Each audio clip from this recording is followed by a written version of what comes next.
Tapi yang namanya Polri dan militer ini adalah dibentuk untuk melindungi bangsa dan negara.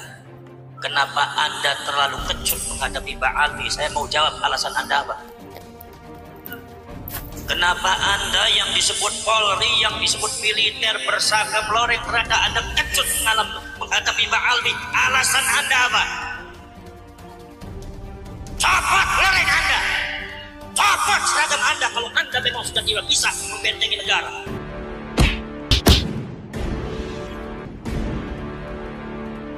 Assalamualaikum warahmatullahi wabarakatuh. Om Swastiastu, Namo Buddhaya, salam kebajikan. Sahabat-sahabat yang saya cintai dimanapun juga berada. Kemarin tepatnya pada tanggal 7 Agustus 2024 ada satu kejadian yang sangat luar biasa di Gresik, di mana kita tahu bahwa Gus Abbas Buntet bersama dengan Kiai Imanuddin Usman Al-Bantani melakukan lawatan ke Kabupaten Gresik untuk ceramah. Tetapi kemudian dalam prosesnya ada pihak dari panitia yang memberitahukan kepada beliau, katanya pesannya Pak Kapolres agar tidak membahas soal nasab. Hal ini membuat Gus Abbas Buntet betul-betul marah sekali. Kenapa? Karena menganggap aparat negara yang diharapkan mampu membentengi rakyat, mampu membela negara kesatuan Republik Indonesia dari penjajahan gaya baru yang dilakukan oleh kelompok Lawi, justru kemudian menghalang-halangi orang yang lagi berjuang. Nah, inilah efek dari selama ini yang dilakukan oleh kelompok Lawi, sampai-sampai kemudian ada juga dari matra-matra di negara kita yang seharusnya berjuang di garis terdepan untuk melindungi rakyat, justru kemudian menjadi pengikutnya. Boleh jadi Kapolres ini adalah pengikut daripada kelompok Lawi. Saya kira Pak Kapolri harus mengevaluasi anggotanya. Berdasarkan hasil data memang yang pernah dirilis oleh Gus Islah Bahrawi, saya kira sudah bukan lagi rahasia umum. Banyak polisi-polisi memang yang terjebak masuk di dalam aliran-aliran Islam yang tidak jelas, termasuk TNI. Dan saya kira hari ini melalui BNPT itu semua sudah terdeteksi dan sudah banyak katanya yang dibina secara khusus, tetapi ada juga memang yang memilih untuk berhenti dari jabatannya. Ya lebih baik berhenti sajalah daripada merusak NKRI. Seperti apa Gus Abbas di dalam pidatonya atau di dalam ceramah beliau, ini kita simak secara bersama-sama. Barusan saya dapat kabar dari seseorang bahwasannya di acara ini tidak boleh membahas nasab. Dan itu yang melarang adalah Kapolresnya Panjenengan. Saya sangat menyayangkan dengan adanya mentalitas Kapolres semacam itu yang sangat penakut, tidak berani membela negaranya. Seharusnya Panjenengan yang punya seragam yang sudah dibentuk oleh pemerintah untuk membela negara, seharusnya Panjenengan ini yang garda terdepan untuk melindungi rakyat Indonesia, untuk membela negara. Maka saya sangat menyayangkan dan mohon maaf, tolong sampaikan sampaikan salam saya kepada Pak Kapolres. Saya hormati larangan Anda, tapi mohon maaf, rakyat sudah menuntut saya untuk melakukan itu semua. Jadi kemudian mohon maaf, bukan berarti saya menyindir atau supaya saya benci, bukan. Tapi yang namanya Polri dan militer ini adalah dibentuk untuk melindungi bangsa dan negara. Kenapa Anda terlalu kecut menghadapi Pak Alwi? Saya mau jawab alasan Anda apa? Kenapa Anda yang disebut Polri, yang disebut militer berseragam loreng, ternyata Anda kecut menghadapi Pak Alwi? Alasan Anda apa? Copot loreng Anda, copot seragam Anda kalau Anda memang sudah tidak bisa membentengi negara. Ini negara sangat berbahaya, saudara. Adanya Pak Alwi mencaci maki kiai, Anda diam, wahai Polri. Sampai kemarin itu Gus Yusuf digoblok-goblok, nggak ada tindakan dari Polri, tidak ada yang melarang itu. Tapi kita yang mau mencerahkan bangsanya, memberikan petunjuk kepada bangsanya, supaya bangsa ini merdeka dari perbudakan, supaya bangsa ini matanya melek karena ada sistematis penyergapan bangsa ini tanpa terasa, karena kita sudah disuntik mati suri oleh klan tertentu yang berasal dari luar Indonesia. Tapi Anda melarangnya, alasan Anda apa? Anda ini jadi jenderal pengecut amat. Mosok kalah bareng santri sampai. Kenapa badan? Kenapa badan? Sekarang saya tanya kepada sampean saya. Apakah saya akan menuruti apa yang dilarang oleh orang-orang yang pengecut membela bangsanya, atau kita teruskan bicara membela bangsa?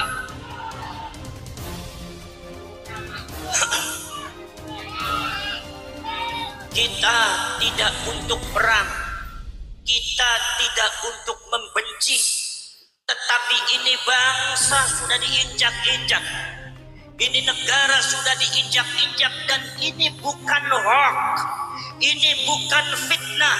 Kalau mereka mengatakan menfitnah, itu adalah kelicikan mereka. Ini bukan mengadu domba, tapi dalam rangka menyelamatkan bangsa dan rakyatnya. Kalau mereka mengatakan mengadu domba, itu diantara kelicikan mereka menghadapi pribumi. Enggak boleh seperti itu, saudara. Ini subhanallah, bangsa ini sudah dibiarkan terlalu lama. Saya kadang-kadang agak dongkol juga, ada beberapa oknum-oknum Polri dan TNI yang rela menjadi budak dan jobosnya Mbak Amri. Bagaimana Anda bisa membela negara kalau Anda mentalitasnya seperti itu? Betul lah, betul. Betul lah, betul. Makanya tolong jangan larang rakyat membela negaranya. Jangan larang rakyat untuk membicarakan sejarahnya. Jangan larang para ulama, para kiai untuk mencerahkan, menyelamatkan rakyat dan bangsanya. Tolong jangan dilarang. Karena ini kewajiban daripada para ulama. Betul lah, betul. Saudara-saudara sekalian, subhanallah. Saya itu saudara-saudara sekalian, mohon maaf kalau saya dengan Ki Imaduddin Al-Bandani bicara masalah nasabnya Mbak Alwi ini, mohon maaf, jangan di-framing bahwa saya dengan Kiai Iman itu benci kepada Mbak Alwi. Saya tidak punya benci kepada Mbak Alwi, saya tidak punya musuh kepada Mbak Alwi. Tidak, karena saya adalah mentalitas Nahdlatul Ulama, tidak pernah diajari benci sama ulama. Jangan suka dibalik-balik Anda. Dan Anda jadi kepolisian, jadi TNI, jangan pengecut. Membela bangsa itu harus tegas.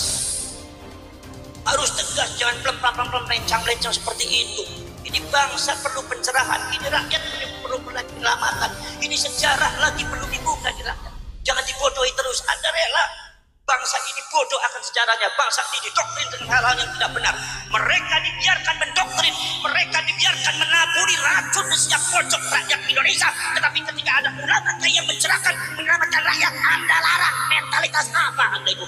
Turun Anda dari Polri. Jangan sangka Anda itu punya seragam, kemudian kita juga tidak berani menghadapi Anda. Anda dengan kita punya beda pangkat aja. Yang namanya badan sama kita, darah juga sama mengalir merah. Kalau Anda merasa jenderal, kalau Anda merasa jadi Kapolri, tapi Anda takut untuk membela negara, turun Anda dari Polri, turun dari TNI.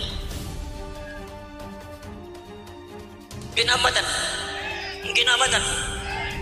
Mohon maaf, saudara. Ini masalah bangsa bukan hoax. Ini masalah sudah bahaya. Ada penyerbakan sistematis yang dilakukan oleh klan Ba'alwi untuk menguasai Indonesia. Ini bukan hoax, datanya real ada. Dan rakyat harus tahu, dan rakyat harus bergerak, dan rakyat harus membela bangsanya, dan rakyat harus melek semua, rakyat harus bangun semua. Karena ini adalah bangsa-bangsa kita, negara-negara kita, sejarah leluhur kita yang dibangun dengan darah, yang dibangun dengan nyawa. Tidak mungkin dipecundangi oleh orang-orang yang tidak benar. Betul lah, betul. Betul lah, betul. Masya Allah, para syekh, para sedulur. Lihat saudara-saudara sekalian, akidah daripada rakyat Indonesia itu sudah didoktrin dengan hal-hal yang tidak benar.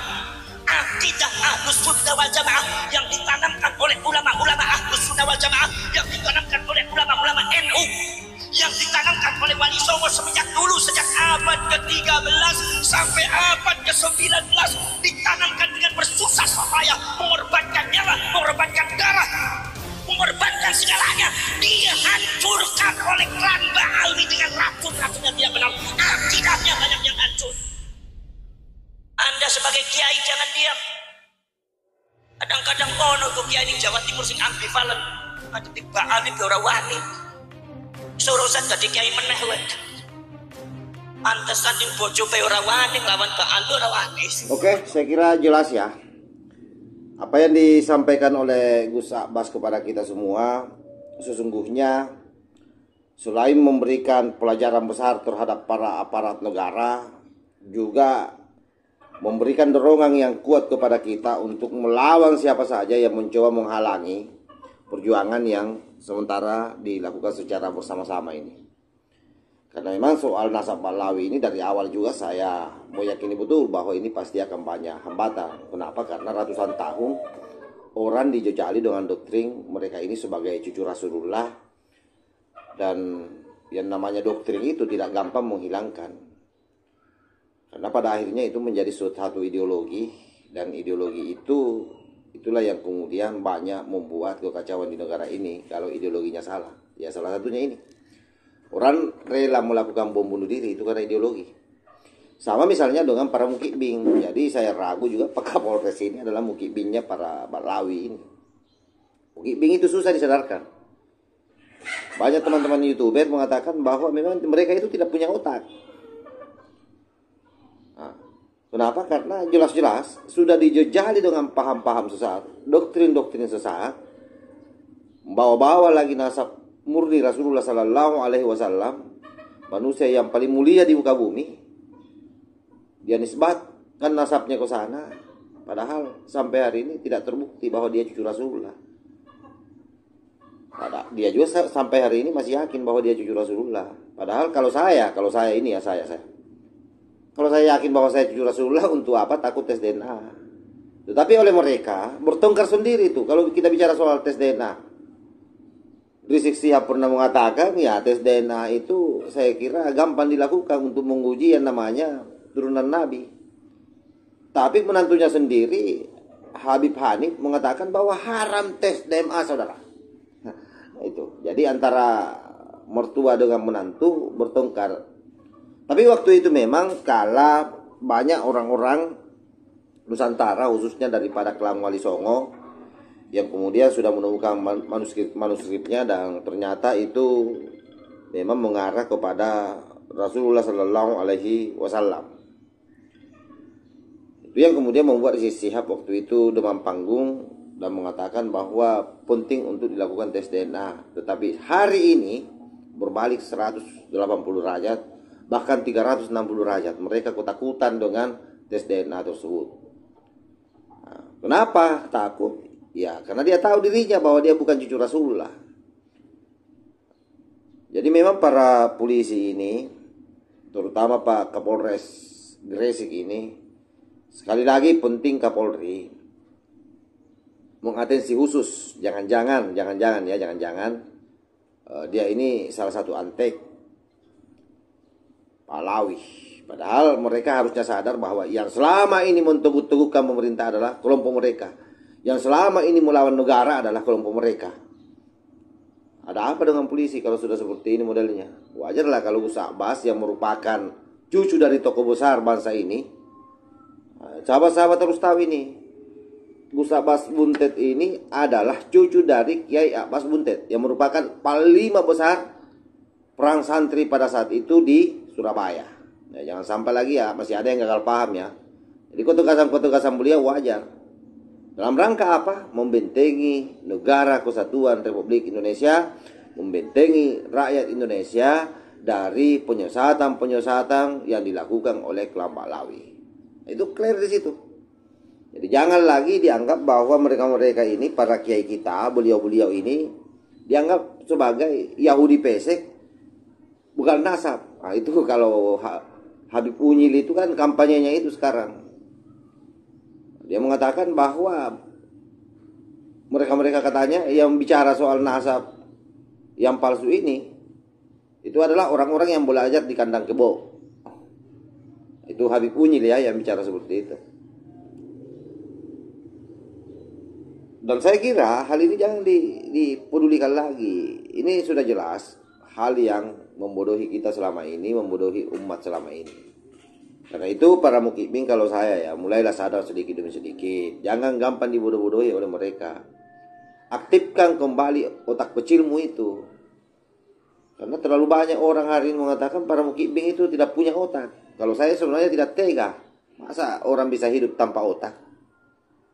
Nah, kalau dibilang di bawah Pentium 2 andaikan komputer ya bolehlah. Tapi kalau dibilang tidak ada otak juga sudah sangat keterlaluan. Jadi kalian harus sadar, rajin-rajin mensucikan diri, berzikir, sehingga hatimu bersih menerima kebenaran tentang rungkatnya nasab para kelompok Lawi ini. Saya kira demikian. Wallahul muwaffiq ila aqwamit thariq. Wassalamualaikum warahmatullahi wabarakatuh.